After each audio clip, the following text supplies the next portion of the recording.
Hi there. Let's talk about thirst now. So this is the definition by Merriam-Webster dictionary. This is what is thirst. So dryness in the mouth and throat, and it's the desire for liquid. If we look at the mass terminology, the definition that appears down here, it says is a drive stemming from the physiological need for water. So when we start talking about thirst, we discuss how thirst is activated, and we said that we have primarily two different signals that they activate thirst, the osmoreceptors and the baroreceptors. And the osmoreceptors have to do with how thick the blood is, how high the plasma osmolality is, how high the plasma sodium is, which is the primary driver of thirst. And the baroreceptors give an idea of how much water you have in your blood. When you get dehydrated, the blood volume shrinks, and as a response to that shrinkage, then you have less blood volume. So those baroreceptors get activated, and we have the sequence of events that they drive secretion of vasopressin, aldosterone, and that should help with hydration.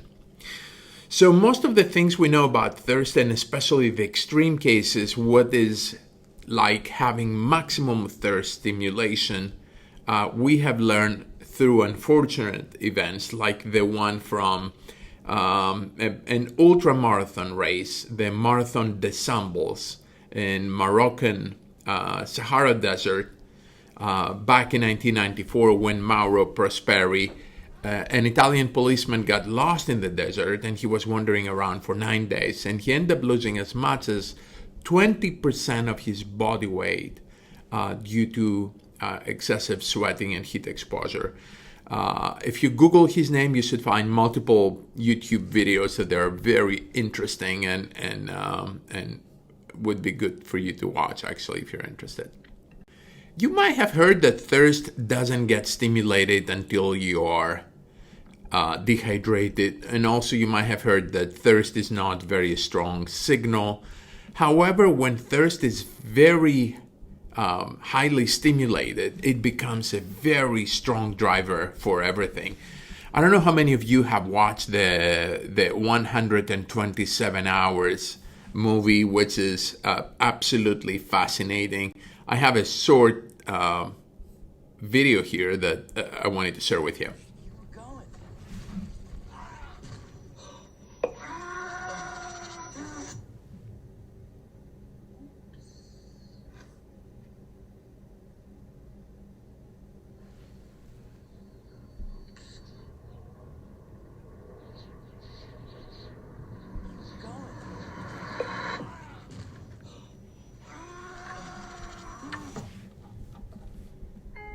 This marks 24 hours of being stuck. I've been chipping away. You want to keep going anything? I have about 150 milliliters of water left, which should keep me alive till tomorrow night. If I'm lucky. So that's it. So I don't know if you get the idea. It's the story of this guy, a true story, that he fell in a crevasse in Utah. He got his hand stuck with a big rock. And even though, the pain must be extraordinary, he keeps talking about how thirsty he is, how much water he has, and how much he will end up living based on how much water he has. So everything is around survival, around water, even though the terrible thing that has happened is that his arm is smashed against a rock on the side of that cave. So what is thirst? And we talk extensively about what is the physiological mechanisms that stimulate thirst. However, there are other things that drive thirst, and many times when we talk about thirst, we talk together about drinking and thirst almost as the same thing. So drinking or thirst is, of course, homeostatic, like a little bit of what we discussed, the osmotic stimulation and the baroreceptor stimulation, so the physiology behind it. It's what is called anticipatory, so you anticipate that you will need water, and that's why you get thirsty, and we'll talk about all that. Of course, palatability is a big factor of how much you drink, and when something tastes nice, when it's fresh, when it doesn't have terrible taste, then you will end up drinking more. And of course, availability. We can talk about thirst and drinking all day long. If you don't have any water, it would be impossible to drink anything, right? And last one, of course, it's a behavior like everything else.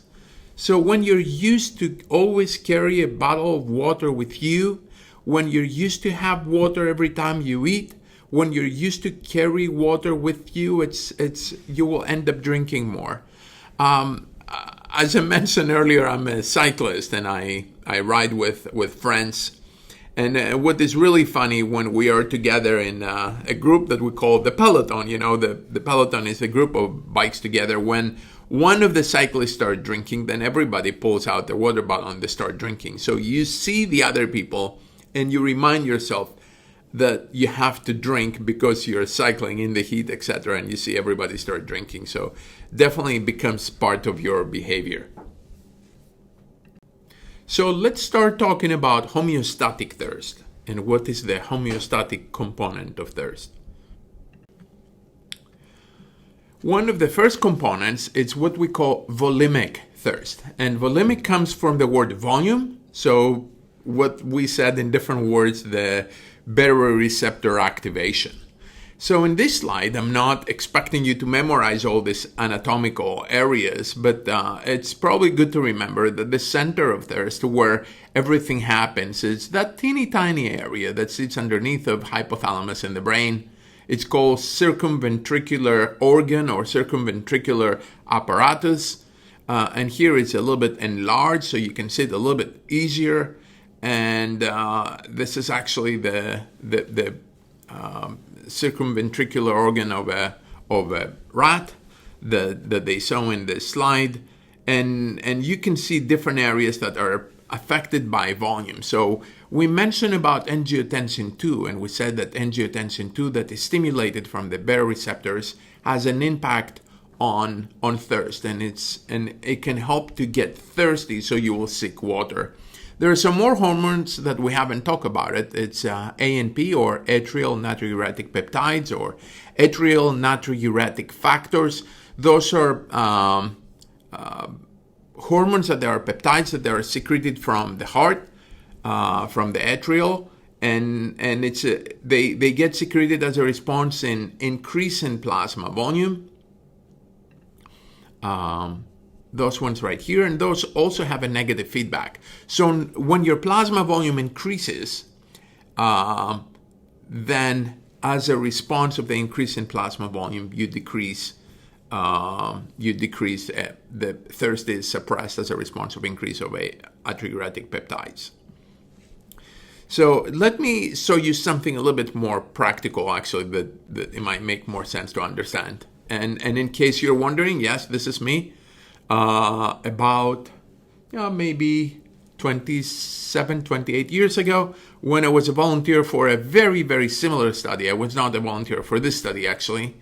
And what they did in this study, they took subjects that they were the same subjects that they were either euhydrated or dehydrated, and they test them on 4 separate occasions. So twice when they were dehydrated and twice when they were euhydrated. In each condition, they test them in room temperature of 28 degrees C, so very thermally comfortable temperature when you wear shorts and t-shirts, so you are not getting hot, you are not getting cold. After a while, it might feel a little bit too warm probably at the beginning. And then at 33 degrees C water, when subjects were, like in this picture, immersed in water all the way up to their neck. So the concept of being immersed in water, it's a very simple and non-invasive way to load your baroreceptors, those receptors that we mentioned earlier. So the hydrostatic pressure loads those baroreceptors, and your body perceives that like if your plasma volume suddenly expanded. So this is what they found. They found that when they were euhydrated in the water, they drink almost nothing during the experiment, while they consumed some water when they were euhydrated, but they were sitting outside of the water in a thermally comfortable area. But when they were dehydrated, when they were inside the water, which is the purple data, they drink significantly less than when we were outside, even though they were dehydrated equally in those two experiments. So they were able to support the notion that when those baroreceptors get activated, when the baroreceptors get activated, they increase in plasma volume, then that suppresses thirst. So this is part of what we just talked. When you get dehydrated, of course, the plasma volume shrinks. So you have activation and you get obviously more thirsty. And that's why here you see both the dehydration experiment, people were drinking much more water than during the euhydration experiment. The other signal which is very important for thirst stimulation is the osmotic signal, or the natremic from sodium. And there are several areas in the brain. You don't have to remember, of course, where are these areas in the brain, but those areas do stimulate thirst, and actually those are much more potent than the signals that we get from volume. So if you pay attention again in this diagram, if you see, for example, that this arrow is significantly bigger than this one, it's because the osmoreceptors are easier to be stimulated, and also the osmoreceptors give much stronger signal to stimulate both thirst and vasopressin. Also, let me show you some data from what we call osmotic thirst or vasopressin stimulation. This is a pretty standard protocol, and these are data from a study that was published by Dr. Stackenfeld from Yale many years ago, where she took subjects, two different kinds of subjects. I'm not going to explain you now the difference, but what I want to show you is she did, during those experiments, she did saline infusion, and she did hypertonic saline infusion, and the hypertonic saline infusion increased plasma osmolality. So you can see plasma osmolality starting from around 285 and going up all the way to 305 maybe. And as a response to that increase in osmolality, you can see that thirst also had the parallel increase to nearly maximum value. When your osmolality exceeds 300, you get really, really thirsty without really being dehydrated. You actually infuse more water in your vasculature, but your body perceives that as a dehydration because the osmolality goes up. I suspect you start thinking, like, hold on, you infuse things in the vasculature, so your plasma volume should expand, right? So one signal, the volume signal, says you have more water, don't drink. But another signal, it says you have more osmol, so your plasma osmolality goes up. You should drink. So what your body understands out of those two confusing messages.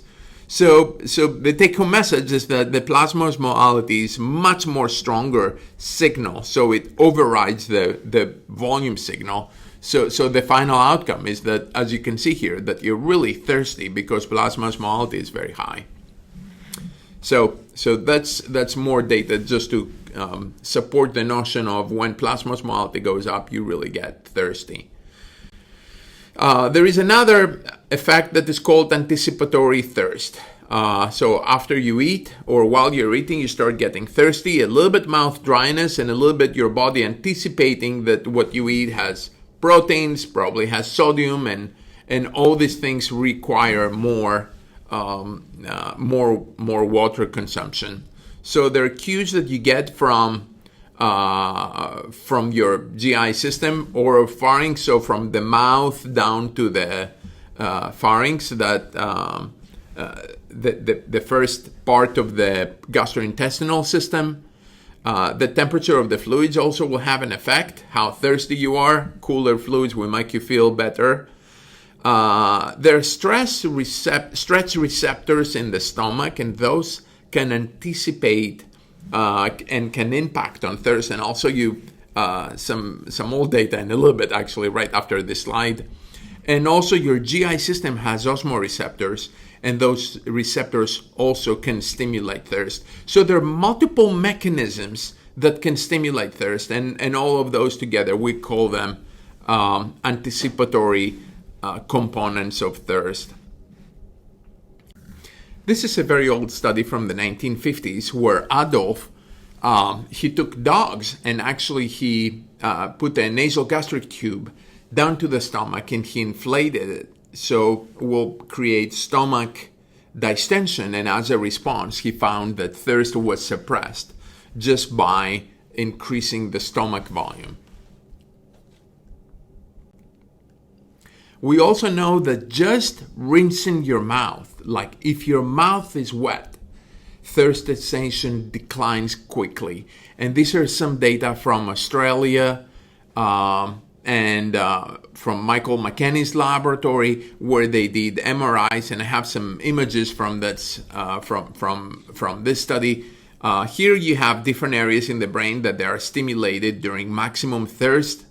The slide right underneath, right here, you can see thirst after after wetting the mouth. So the same degree of dehydration that you're very thirsty, just wetting the mouth will decrease. You can see the active signs of thirst. And then 3 minutes after drinking, of course, thirst will subside to much greater extent. So just by wetting your mouth could have an impact. And later on, when we'll talk about hydration and exercise performance, there are evidence that just wetting your mouth could have an impact, or just drinking actually, even a very small amount of water could have an impact, even in exercise performance. And potentially comes from the fact that you start feeling better in the anticipation that you're getting water. Last but not least, there is thirst that is impacted by temperature, and we call it thermal thirst. There are temperature centers in the brain that they can feel heat exposure, and that could also drive thirst. And also when we are dehydrated, of course, we know that dehydration is the major stimulant for thirst. And usually when you're dehydrated, you're usually hot at the same time. So you have hyperthermia and dehydration together. So that combination further stimulates thirst. During exercise, we have seen very often the phenomenon of underdrinking, or to use the scientific term, involuntary dehydration. This is something that has been described in the literature for many years now, and one of the first ones was Pete's, where he did this study in Nevada. Actually, he took soldiers to walk in the Nevada desert, close to where now is Las Vegas, actually, right now. And this is what they did. So they took soldiers and they make them exercise for 6 hours. And they gave them rest every about an hour. They had a little rest, and they were measuring rectal temperature or internal body temperature. These are degrees in Fahrenheit, the red numbers in Celsius, and they found that when you exercise in the heat without drinking any water, your core temperature goes up. You get hot, and you feel that you enter some zone. They call it zone of impeding exhaustion. So subjects felt very exhausted due to the exercise-induced dehydration. Then they repeat the. So then they do the second experiment, and they took subjects and they asked them to walk in the desert again, exactly the same protocol, but while they had access to water, and they did the trial that was called water ad libitum. And ad libitum means that they were drinking as much as they wanted. So you have access to water, you drink as much as you want, and these are the results. They found that body core temperature remained significantly lower, and they remained to what they described as the comfort zone. So what was interesting is that they noticed that when they were doing the ad libitum trial, the subjects were drinking significantly less than what they were losing via sweating. So they decided to do a third experiment.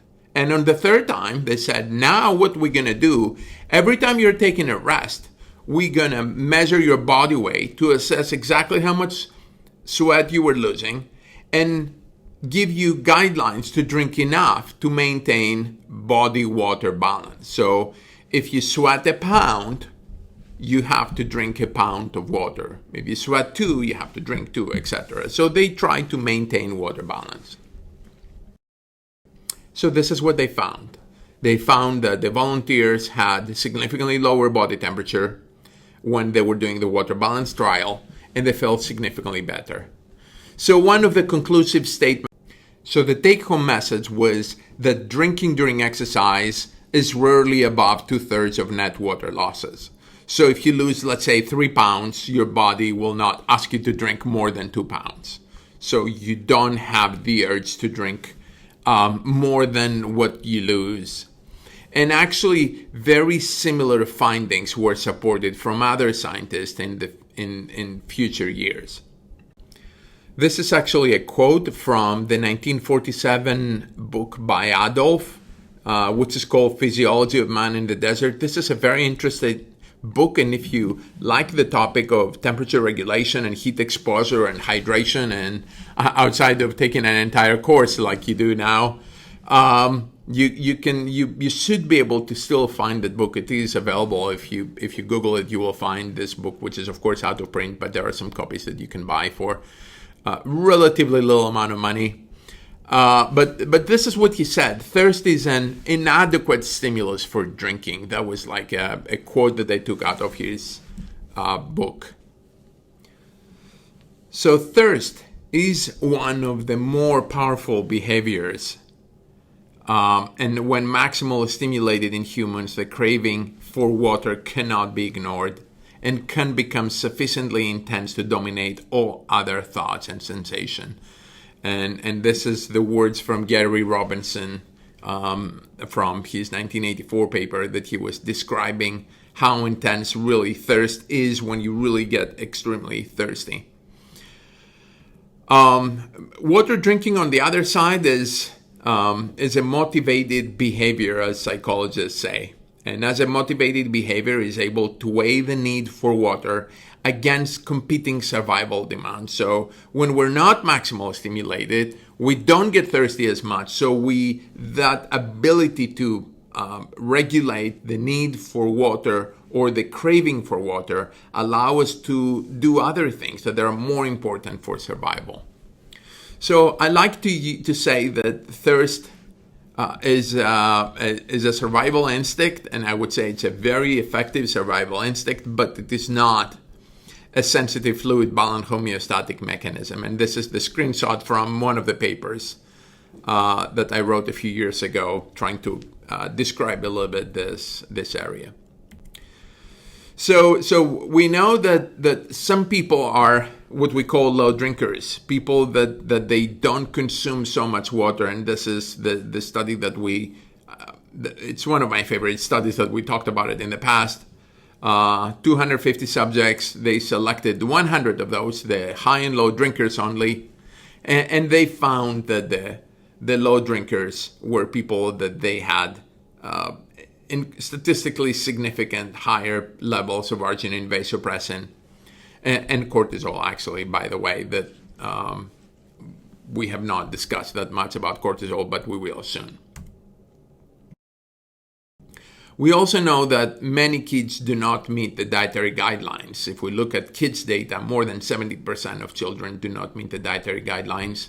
1 in 4 do not drink any water. 3 out of 4, they consume more than 1 SSBs, and more than 50% are underhydrated based on very concentrated urine. There you go.